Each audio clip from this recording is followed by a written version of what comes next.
Hey, hey, hey. Hey, hey, hey, guys. Welcome to the Unmuted Intelligence Podcast with your host, Altavis Pelzer. Y'all, this has been a interesting couple of days. Listen, your girl was without Wi-Fi for 2 days. 2 days straight, y'all. I feel like my mind was playing tricks on me. It was a lot going on, but it gave me some time to kind of reflect on some things, and it made me change what I was going to talk about for this episode. So for those of you who are tuning in for the very first time, welcome to the Unmuted Intelligence Podcast. I appreciate you being here. Go ahead, subscribe, go ahead, hit the follow, hit the share. Why? Because this is going to be an episode that we're going to dive in deep. I'm going to give some tea in this episode. Not a lot, probably. Well, we don't know. We shall see, right? But there are some things that really have gotten mixed up and missed when it comes to entrepreneurship, when it comes to being in a business. And the reality is that there's a business side to things. Here's the thing. We come into entrepreneurship thinking that I can skip steps. We come into entrepreneurship thinking that everybody is a good bestie. We come into entrepreneurship thinking that whatever strategy, blueprint, model that we buy into is going to be the one. And when I say the one, hear me clearly. I mean the one that's going to take you to 6 figures, 7 figures, the one that you're going to be able to go ahead, use it, get great results, wash and repeat. But we miss some things because people aren't talking about it as much, because with the boom of live shopping, with the boom of live streaming, we started having a immediate know, like, and trust factor that kind of broke down some of the walls that beforehand came with entrepreneurship. It came with being a small business owner. And so with that, it's interesting because when we think about the business side of even live streaming, the business side of being an author, the business side of being a speaker, there is always going to be a business side of it. Here's the thing. Over time, because we've lost sight of the business side of things, we've allowed ourselves to be subjected to FOMO.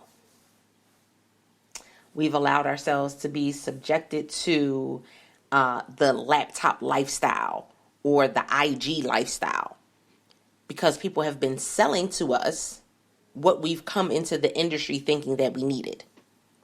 We need the get rich quick plan, right? We need the strategy, the social media strategy. We need the email marketing plan. And while some of these things are really important as we're going through the process, we've missed the mark. And so I'll give an example. Think of cars, CARS. And when I think of that, I think about some of the things that were missing in the beginning when I first rebranded in 2015, 2016. And this boom of life coaches and business coaches just kind of came from out of nowhere, y'all. And everybody was a life coach. Like, we literally saw psychotherapists and therapist offices, private practices closing their doors to become a life coach because it was easier. Not so much easier for the therapist, but it was easier for the person that was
over time, we find ourselves not just growing, you should be, but learning consistently what works and what doesn't work for you as the individual.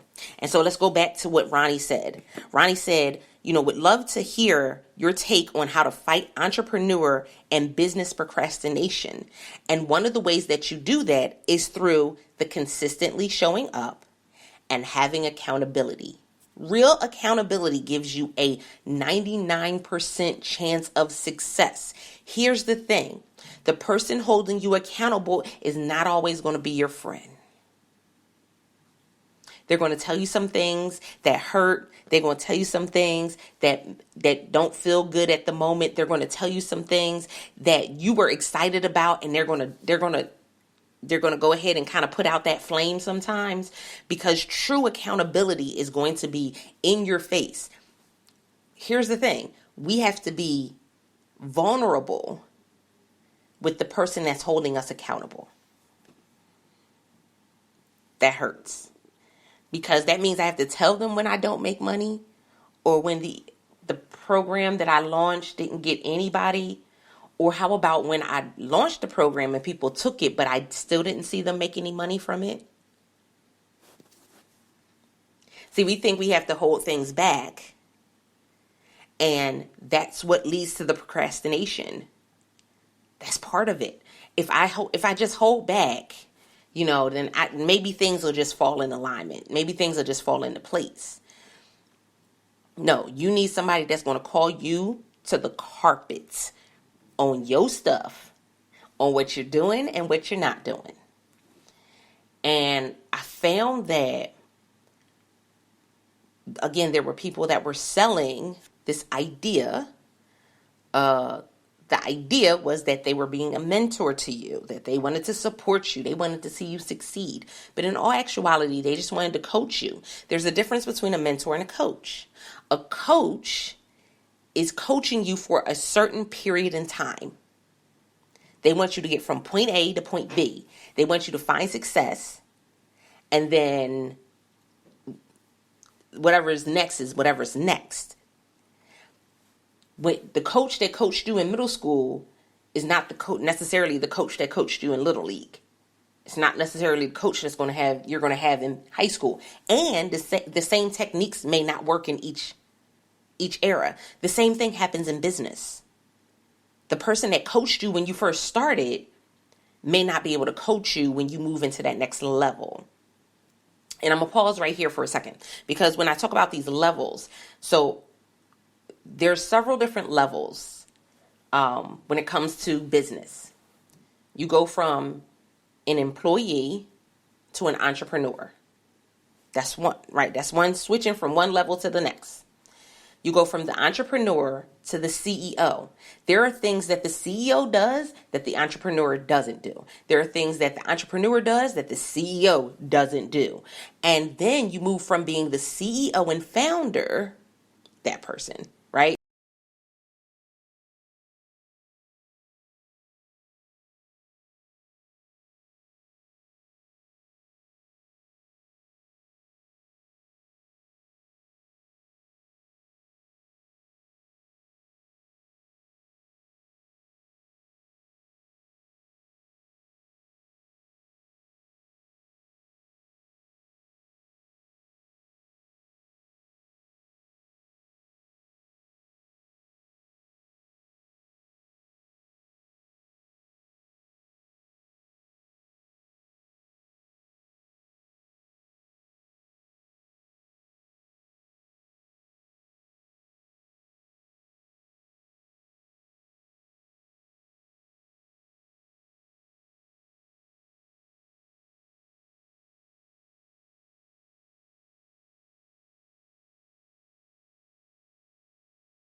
going to have to be a couple parter. We might have to come back and do a couple more parts of this one. Because when I tell you I have a lot, see, I've been behind the scenes for a lot of coaches that were big name coaches, again, who had hundreds of people in these classes. And man, if you knew all this stuff going on behind the scenes, you would definitely understand